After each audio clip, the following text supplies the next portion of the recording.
Oke, ibu-ibu, bapak-bapak, sekarang kita lanjut ya.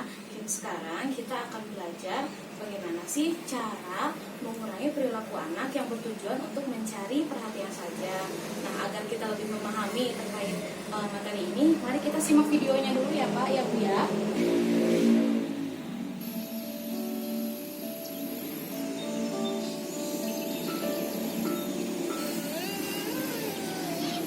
Maaf ya ibu-ibu, sebentar. Ini kan bukan hari Jumat, jadi kita belum boleh minum es. Maunya sekarang. Aku mau es, es. Ibu, kita Maaf mau ibu-ibu, es. saya duluan ya. Es.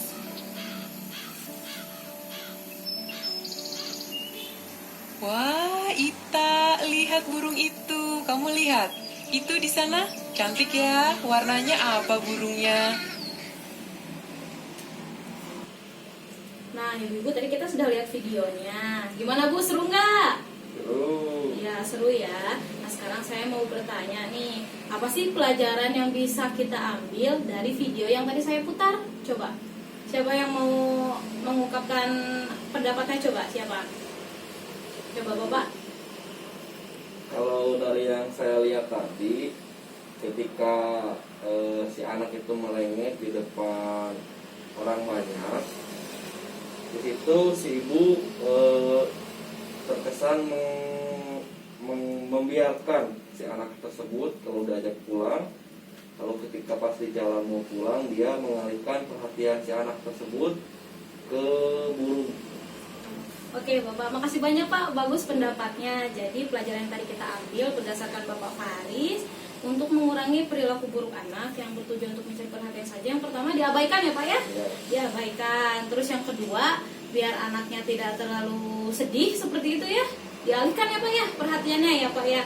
Nah, makasih banyak buat Bapak Faris. Nah, jadi terkadang ya ibu-ibu, bapak-bapak, anak dengan sengaja nih melakukan hal-hal yang tidak baik hanya untuk mencari perhatian orang tuanya gitu ya. Tapi selama perbuatan tersebut nih ya tidak membahayakan anak ataupun orang lain, maka orang tua dapat mencoba untuk mengacuhkan perbuatan anak. Tapi nih bapak-bapak, ibu-ibu, orang tua juga di sini diharapkan untuk dapat menentukan perilaku mana sih yang perlu mendapatkan perhatian dan yang tidak, sehingga anak berhenti untuk melakukan perilaku buruknya ya Pak ya Bu ya. Nah, sekarang ibu-ibu, tadi kan kita lihat video nih biar kita lebih paham dalam belajarnya untuk mengurangi perilaku buruk anak. Sekarang saya mau ngajak ibu-ibu dan bapak-bapak diskusi ya. Nah, sekarang kita bentuk kelompok nih. Jadi nanti setelah dibentuk kelompok, saya akan berikan salah satu cerita yang ada di buku pintar mengasuh anak ya Pak ya Bu ya. Dibawakan buku pintarnya. Nah, nanti di dalamnya ada tugas-tugasnya masing-masing gitu. Yang pertama, nanti di dalam kelompok kita tentukan siapa aja sih yang akan berperan dalam cerita nanti. Kemudian kita tentukan sikap yang sebaiknya dilakukan oleh Ibu Lili dalam masing-masing cerita tersebut. Nah, nanti kita ada bermain peran ya Pak ya Bu ya. Nanti untuk peserta yang lain, kita lihat ya Bu ya, sikap yang dilakukan oleh Ibu Lili ini apakah sudah tepat atau belum. Coba sekarang lihat dulu buku pintarnya, buku pintar mengasuh anaknya. Coba untuk Bapak Faris, di situ kan kita lihat ya di buku pintarnya ada cerita A ya Pak ya. Ya. Oke, di sini kita akan mencoba untuk bermain peran ya Pak ya. Oke, di sini saya mencoba Bapak untuk menjadi peran Agus ya Pak ya. Dan di sini saya mencoba untuk menjadi peran Ibu Lili ya Pak ya. Coba Bapak udah paham sama ininya, sama ceritanya? Oke. Yuk kita sekarang main peran Pak.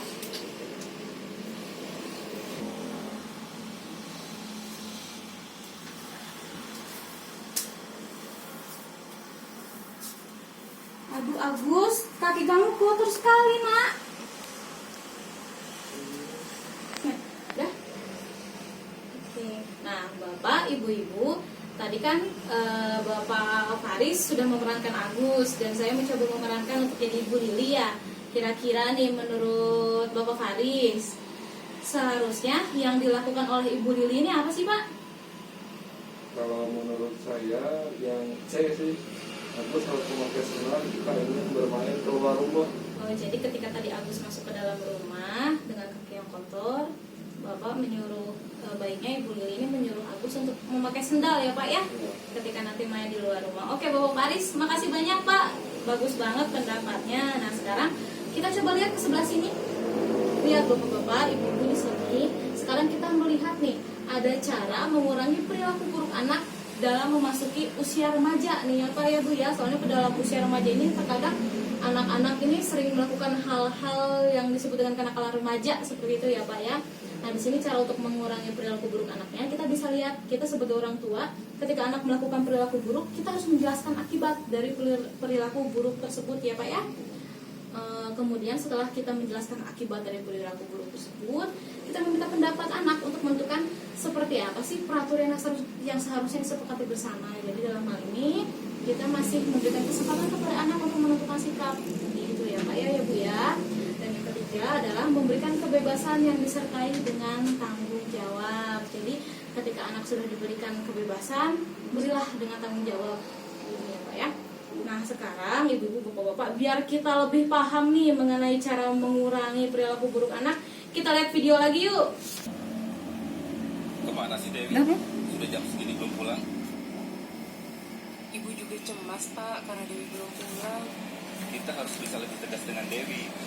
Ibu juga Bu, jangan gampang saja memberikan izin kepada Dewi. Kalau sudah begini, kita Ibu setuju kita harus tegas kepada Dewi. Tapi bukan berarti kita harus marah-marah atau kasar ya Pak. Kita harus bisa tenang dan mengendalikan emosi. Ya Tuhan, Dewi, Ibu lega sekali kamu sudah pulang dengan selamat Nak. Dewi tadi main ke rumah teman. Terus kami main internet, Bu. Bapak dan Ibu khawatir sekali karena kamu belum pulang dan tidak ada kabar. Jika terjadi sesuatu dengan kamu tidak tahu harus mencari kamu. Dewi tadi mencari bahan untuk tugas sekolah di internet, Pak. Terus setelah itu, Dewi main game online. Jadi lupa waktu. Tadi juga Agus perlu bantuannya untuk menyelesaikan PR. Sekarang selesai. Bapak dan Ibu tidak mengerti tentang PR itu. Jadi kami tidak bisa membantu Agus.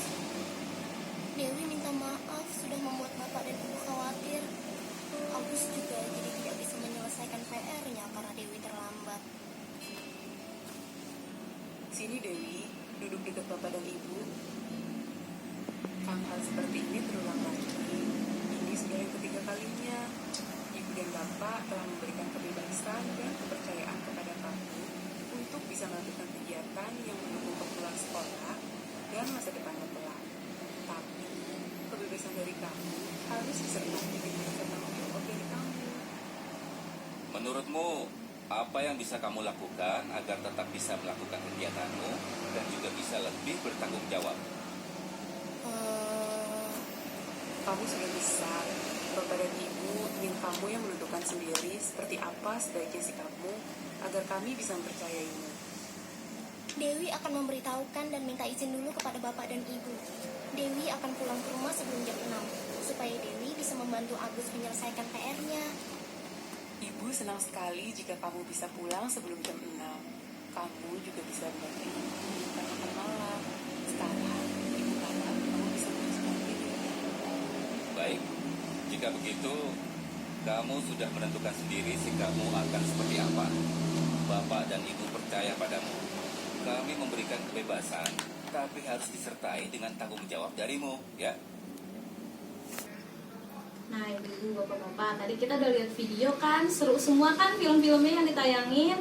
Nah jadi video yang tadi itu adalah gambaran dari cara memulai perilaku anak yang tadi saya sebutkan. Nah kira-kira nih dari video yang tadi saya tayangkan, pelajaran apa lagi sih yang dapat kita ambil untuk mengurangi perilaku buruk anak yang untuk mencari perhatian saya? Coba Bapak Faris, pelajaran apa yang dapat kita ambil? Kalau dari video tadi sih, sebagai orang tua ya boleh-boleh saja kita memberikan kebebasan untuk anak, tapi juga disertai oleh tanggung jawab si anak yang telah dipercayai itu. Lalu juga tidak langsung menghukum pada saat tadi dia pulang sekolah telat. Orang tuanya menanyakan dulu alasannya kenapa bisa telat pulang gitu. Oke, bagus Bapak Faris pendapatnya. Jadi tadi menurut Bapak Faris bahwa dari video tersebut kita dapat belajar bahwa anak di sini diberikan kebebasan ya Pak ya, tapi dikasih tanggung jawab gitu ya. Terus daripada kita menghukum, lebih baik kita menanyakan kenapa dia pulangnya terlambat gitu, dan kemudian kita juga dapat menjelaskan kalau misalnya dia pulang terlambat apa sih yang terjadi gitu kan ya Pak ya. Nah kan diantaranya tuh kalau akibat dari Dewi pulangnya telat kan kita jadi khawatir ya sebagai orang tua ya. Terus yang tadi kita lihat juga bahwa dengan Dewi pulangnya telat itu membuat PR-nya Agus tidak ada yang membantu gitu ya Pak ya. Makasih banyak ya Pak ya pendapatnya ya Pak. Jadi ini saya simpulkan lagi ya dalam cerita tadi, Bu Lili dan Pak Rusli sepakat nih Pak untuk bersikap tenang namun tegas begitu ya dalam menghadapi Dewi. Bu Lili dan Pak Rusli tidak menghakimi tindakan Dewi juga, namun mereka menyampaikan akibat dari tindakan Dewi tersebut. Di sini dari cerita yang tadi kita lihat, Bu Lili di sini lebih memilih untuk mengatakan ibu dan bapak khawatir sekali gitu kan, dan Agus jadi tidak bisa menyelesaikan tugas sekolahnya. Nah daripada sekarang kita mengatakan kamu kemana saja, tidak ada kabar, itu kan seperti menginterogasi anak seperti itu ya Pak ya. Nah dengan menyampaikan akibat dari perbuatannya, anak akan bisa menerima lah bahwa ia bersalah gitu ya. Dan di sini juga Bu Lili dan Pak Rusli juga memberikan kesempatan pada Dewi untuk menentukan sikapnya gitu ya Pak ya, selanjutnya seperti apa gitu ya. Oke ibu-ibu bapak-bapak, terima kasih, langkah ini telah selesai. Oke, makasih banyak. Assalamualaikum warahmatullahi wabarakatuh.